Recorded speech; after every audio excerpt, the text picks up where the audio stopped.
The man and his donkey were bathing on a giant island, when the island suddenly began to cry.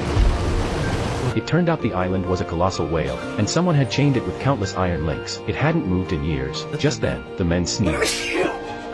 He suddenly had an idea to rescue the giant whale. It turned out the donkey wasn't an ordinary donkey but a flying donkey. The men rode the flying donkey, and they flew toward the whale's nose. Then, the donkey used its magical wings to tickle the whale's nasal cavity.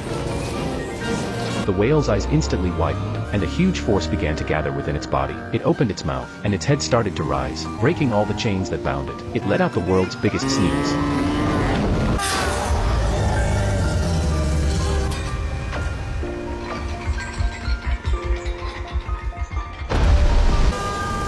And the man, the donkey, and many ships were all spewed from its mouth.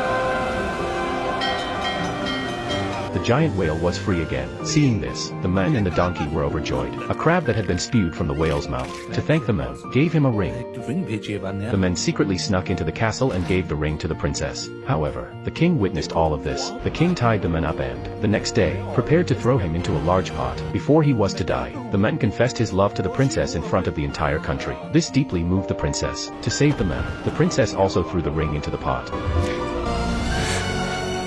Unexpectedly, the man miraculously came back to life. Everyone believed it was God's will. To prove himself, the king jumped into the water and was carried away by a bubble. The man and the princess lived happily ever after.